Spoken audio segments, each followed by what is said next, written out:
This is Polaris Live. I am Sarwar Kashmiri, introducing our host today, Professor Pamela Crossley from Dartmouth College. Let me remind our viewers that Polaris Live is a global conversation on the US-China relationship and its impact on the wider world. So, without further ado, I would like to bring on Professor Crossley of Dartmouth College.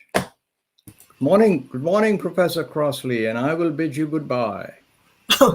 Okay, thanks. I'm very happy to act as the host today to Professor Larry Goodson of the Army War College. Professor Goodson actually started out as a specialist on Afghanistan. He's kind of come full circle in some ways. Afghanistan, the subject of his dissertation at UNC. He's at the Naval War College now, where he has held the Eisenhower professorship in national security twice, the only person at the Army War College to have done that. He's published very widely on Afghanistan, Pakistan, India, competition in Central Asia, and so on. And I note in his faculty biography that he's been interviewed over 1,000 times on these subjects since 2001. So now it's going to be over 1,001. So can we, Professor Goodson, do we, there. Hi, welcome. I just want to start you out with a question here. In 2016, you published this article on the new great game, and I'd like to bring you back to that. Do you think the U.S. withdrawal from Afghanistan is going to precipitate a new great game in Afghanistan and Central Asia? So thank you, Professor Crossley. I'm delighted to be here. And I should, of course, mention that anything I'm going to say now represents my views and not the views of the Army War College, Department of Defense, or the U.S. government necessarily. So to go directly to your question, U.S. withdrawal presents, of course, opportunities and problems, perhaps, for the United States going forward. But to be sure, the existing new great game, as I've called it, and as various journalists and others have called it over the last decade or so, that's been going on, and it's going to now probably ramp up a bit. I argued a few years back, just for the sake of the argument, really, I suggested, what if China and Pakistan and Saudi Arabia were to align themselves against India, Russia, and Iran, with Afghanistan sort of in the middle, the way it was in the 19th century when Tsarist Russia and Imperial Britain were sort of competing in that region. Now, those aren't necessarily natural alliances, but my point was just, what if that happened and the United States was off on the sideline? Well, that's sort of where we are, perhaps, right now, and where we'll be going in the future. If the U.S. off on the sidelines, but I didn't see China in the map, would they be off on the sidelines too? Would that actually be possible?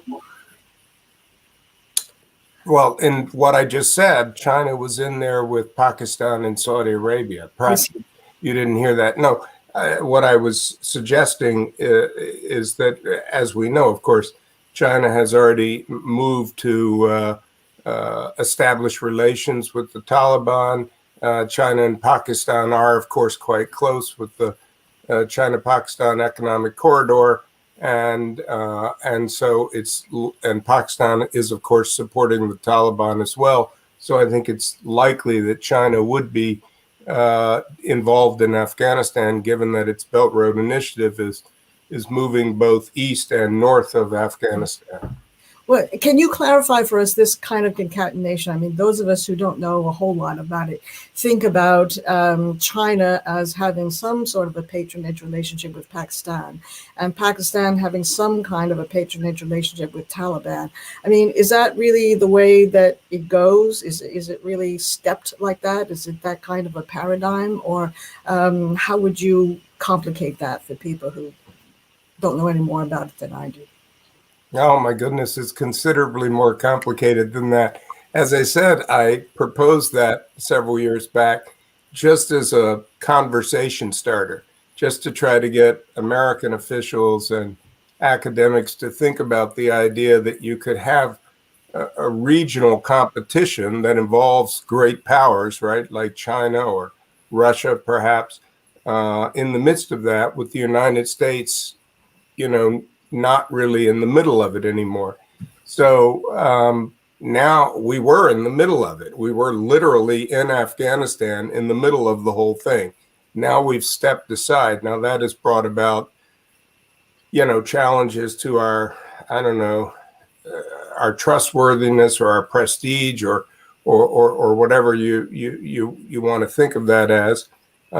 It's also opened opportunities for the United States to shift its focus to East Asia or back towards Europe or in other directions.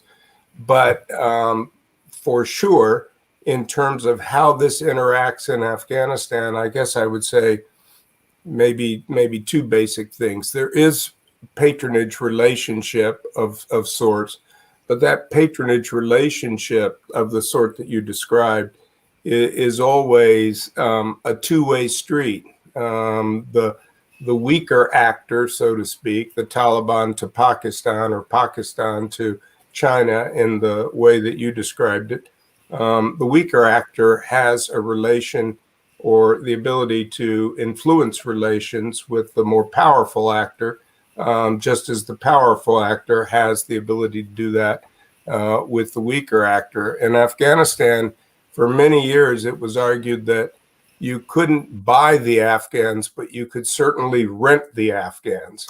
And that's sort of a local way of suggesting that that relationship exists in both directions.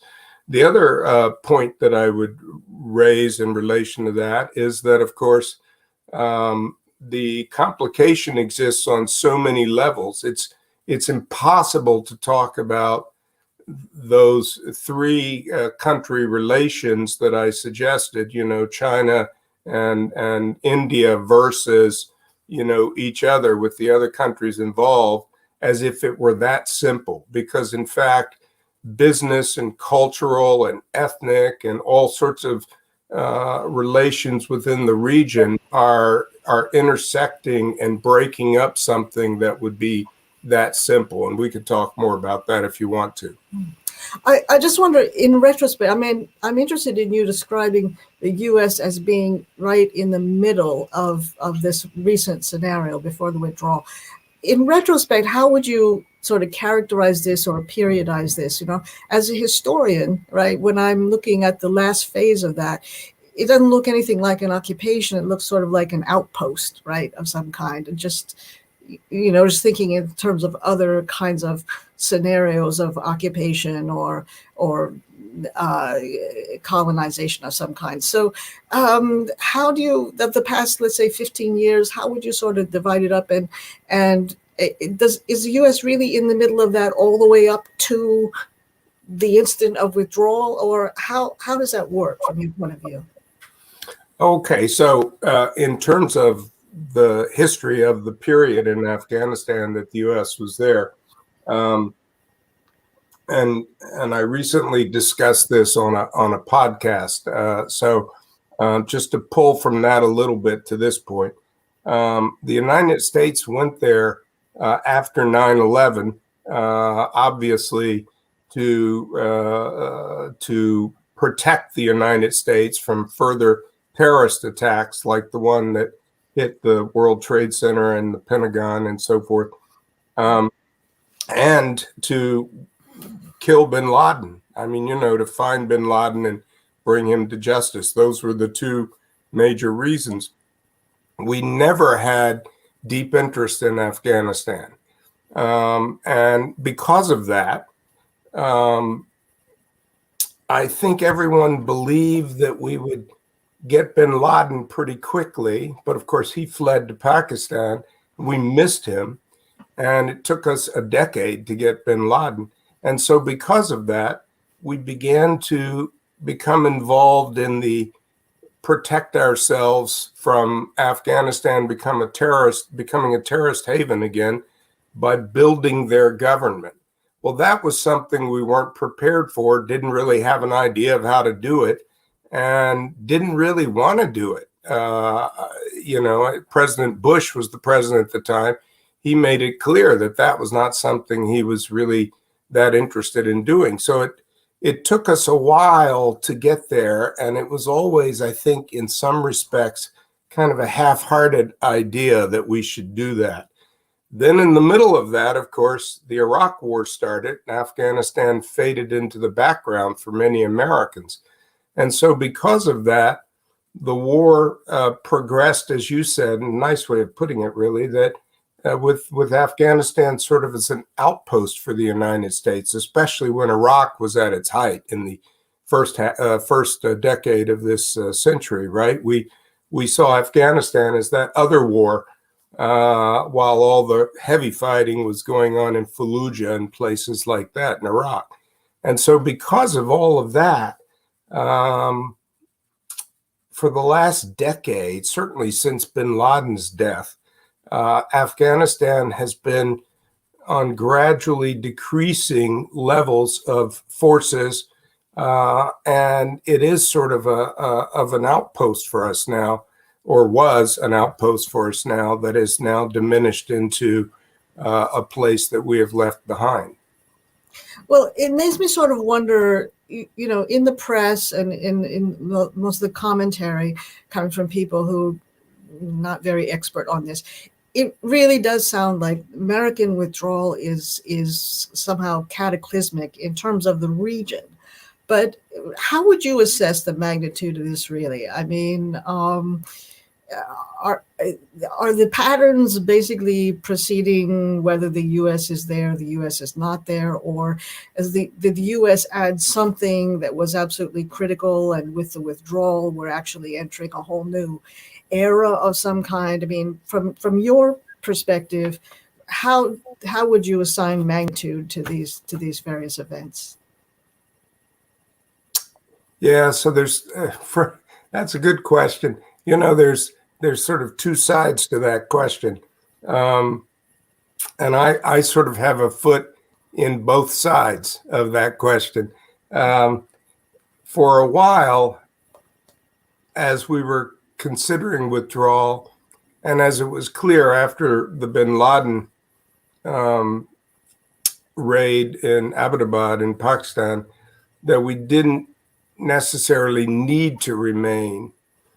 For a while, I was in the camp of, yes, but there are good reasons for the United States to stay. Mm-hmm. We were attempting, the road to hell paved with good intentions. We were attempting to do various things to lift up various folks in Afghanistan, not only the women, but the Hazara and various other minority groups and so forth, attempting to develop the economy. A lot of that was being sort of undermined by the depth of corruption within Afghanistan that was going on, which we and others were responsible for, putting a lot of money in there. But in any event, we were attempting to do good things.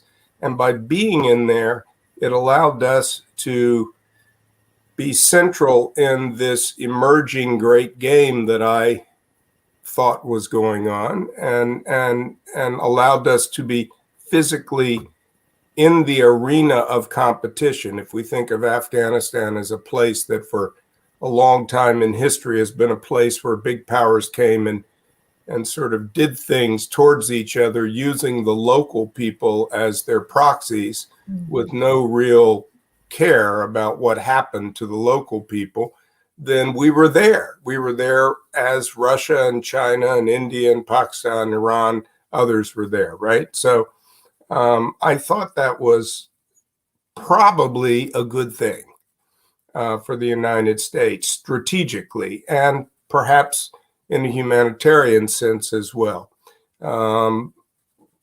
But the flip side of what you said is also there. Truthfully, there's probably a limit of time by which a major power can hang around in a lesser power and try to manipulate and shape things.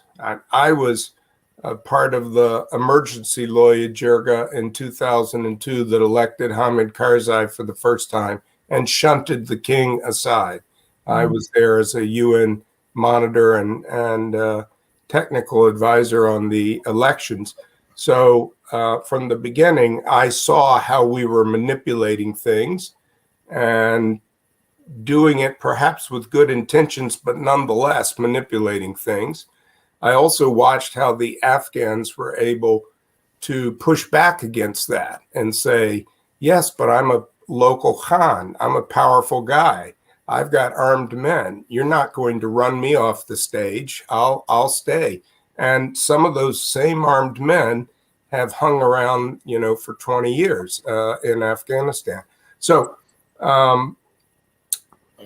over time, I came to think that maybe it was time for the United States to withdraw, but then how to withdraw in a successful way that left a good Afghanistan or a developing Afghanistan behind. That was something that, I'm not sure either President Trump or President Biden or any American leader really had an answer for how to do that.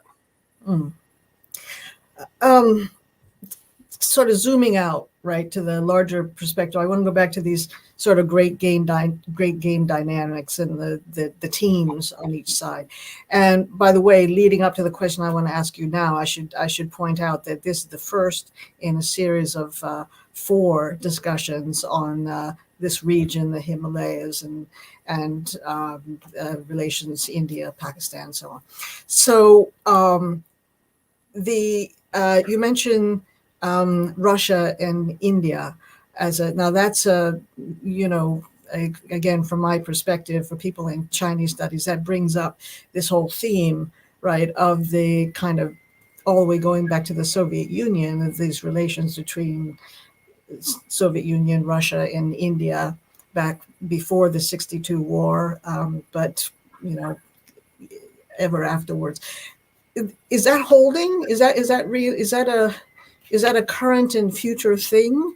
And if so, what's the basis of it? Is it strategic considerations, or what is really going on there? And just as an adjunct to that, it really bound up in this seems to me a question of ultimate relations between Pakistan and India.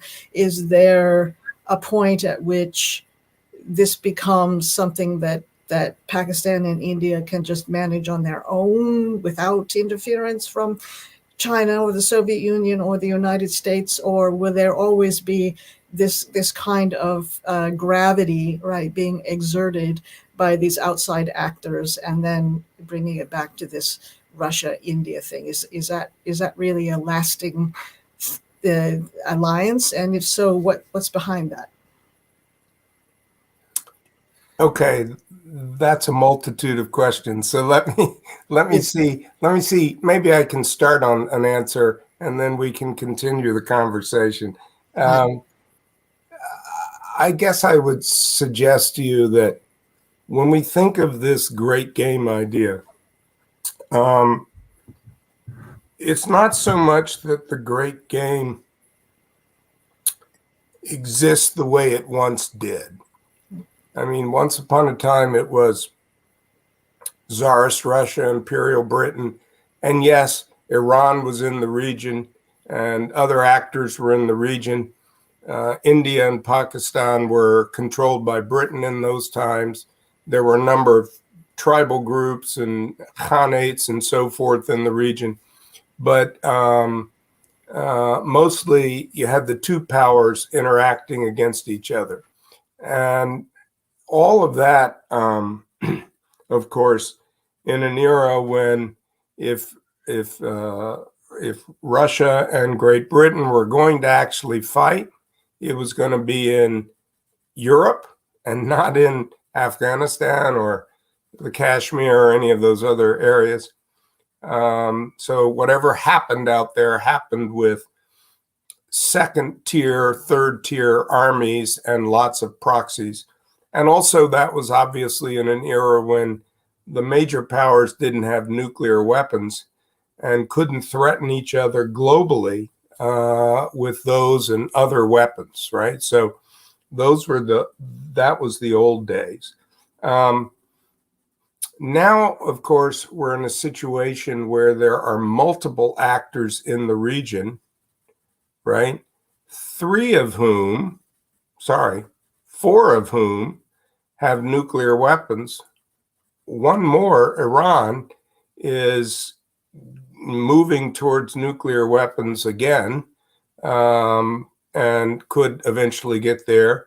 And the United States and Israel and other countries with nuclear weapons are also kind of in the background and could become involved. I'm not suggesting anything nuclear would come out of Afghanistan. On the other hand, as Thucydides taught us in the Peloponnesian War with Corcyra, or as we've all learned from World War I in Sarajevo, it's possible that a war, an important, major, horrible war, could begin in some out-of-the-way place when big powers become involved there and things sort of go out of control. So I am worried about that. Now, with regard to your specific question about Russia and China and India and Pakistan, or specific questions really, I'll hold off on that. We'll continue the conversation. If you keep going there, I'll try to address those questions as well. Okay. Meaning I shouldn't just go there right now. Well, I think a lot of us do need some kind of an explanation of how the teams are getting chosen up on each side, right? I mean, to me, the China-Pakistan thing is a given. But if somebody really asked me, well, why? What is the basis of it? I suppose I would have to say, well, because India and Russia. But I mean, at what point are we looking at what's actually causing these and not these kind of tautological effects of these alliances just kind of existing because they're existing? Do you see what I mean? Or yeah, maybe I should just ask this: could they change? Could there just be a total realignment because of some new factor that people haven't considered before? So absolutely, I'm glad you raised the question of could they change, because that was the point I made early on, or tried to make early on, that I deliberately put two triumvirates up and said, and what if they're against each other? And oh, by the way, it's more complicated than that. I mean, Iran is selling oil, or would like to sell oil anyway, to China, for example. So would Saudi Arabia. So, I mean, it's possible that the relations can change in important ways. And if international relations theory teaches us anything, it's that, oh, absolutely, they will change going forward as national interests align themselves in different directions. I would say that I guess I would say first and foremost that China is pushing out into the world. It's doing a classic sort of Paul Kennedy sort of rising power, focusing on its economic strength, and trying to move out towards Europe and towards Africa and throughout Asia and all of that, right? Much of that is benign, or carries at least the idea that it's benign to people, and so in part it pushes towards Pakistan because of that, because it sees a way to get through the CPEC down to the oil out of the Persian Gulf and other shipping that can come from Europe in that direction. So that's part of what China is doing. But the deeper relationship there, I think, is between India and Pakistan. Since the partition back at the end of World War II between those countries, and since the division of those two, well, in those days, Pakistan also included East Pakistan or Bangladesh, right? So in those days, you had India and then the two Pakistans, and ultimately the war, and Bangladesh becomes a country. And India and Pakistan have never been able to resolve their issue over the Kashmir or a lot of their deeper issues about Hinduism versus Islam and the different ethnic groups and all of that. That's hardwired into both of those countries' establishments. India with its, corps of infantry and tanks up on the Pakistani border, and Pakistan with its now nuclear capability able to threaten India in the other direction. And both of the countries kind of taking a page out of Kautiya's playbook from ancient times to use the RAW in India's case and ISI in Pakistan's case to do things in the hybrid warfare arena towards each other, a lot of which was done in Afghanistan, actually, by both sides. So that's going on as well. And I think because of that, China, as it pushed out, I mean, it's also pushed into other countries around India, but it definitely pushed very heavily towards Pakistan because of its rivalry and also sort of geographic difficulty in being a good neighbor with India, right? Because the two countries have this large mountain mass between them that sort of doesn't allow them to be sort of comfortable neighbors with each other. And so because of that, I think India and Pakistan are the problem in that relationship. And I don't see how that's going to be repaired. I mean, like every other human being that has studied India and Pakistan, I've looked for how that could be resolved, and I just don't see how that could be resolved. The Russia part, I'll come back to on your next question. Okay, well, that was actually going to be my next question, because what I was wondering as you were speaking was I was thinking, well, it looks like the factor that could be most destabilizing in terms of the way these alliances are structured would be a rapprochement between India and Pakistan, which I gather you're very skeptical about. This is something that basically could not happen. Would this be I keep hoping for it to happen, like every other person in the world. Okay. It's like the Israelis and the Palestinians, the Indians and the Pakistanis. I would love for it to happen. Like many other people, I had hoped that cricket competitions and that sort of thing would eventually get them there. But I mean, it could happen. One day it might happen, but it seems unlikely to happen. And I actually have my students look closely at the possibility of nuclear war between India and Pakistan as they think about what that would do, leaving aside what it would do to India and Pakistan, what that would do to the world if something like that were to happen. I mean, two next door neighbors with nuclear weapons that have fought 4 wars and some change since the late 1940s. I mean, anyway, so we're hoping, but we're skeptical of skeptical in the short run. So we're closing in on the end here, but I'm just going to follow your lead here and come back to Russia. How big a factor is it really? I mean, these days. There was the Soviet Union, but is Russia the same kind of a strategic actor as the Soviet Union was?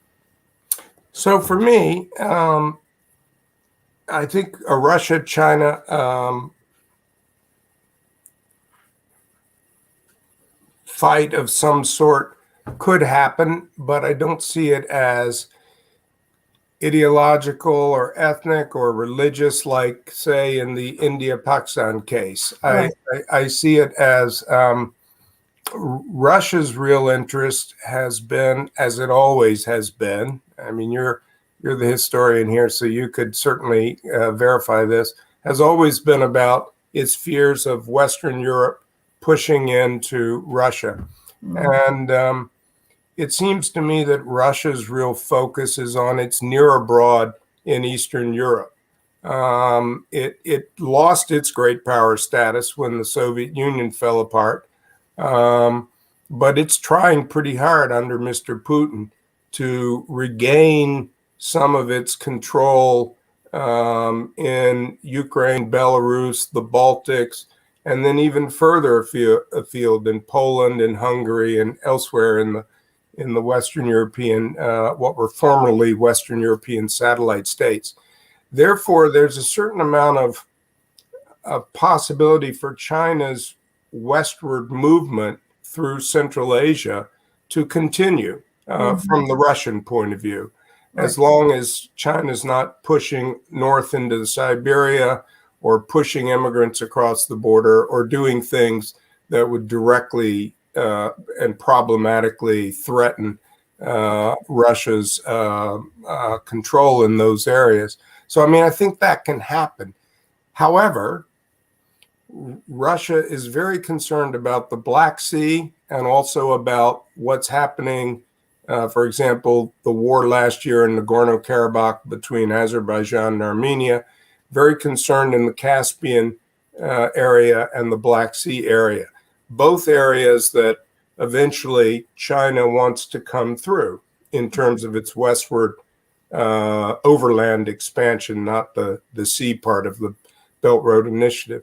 And so it is possible that those countries could collide. It's also possible if we get into a triangular relationship between Russia, China, and the United States, that the United States could leverage Russia against China or leverage China against Russia, depending on our point of view, or the others could do the same against us.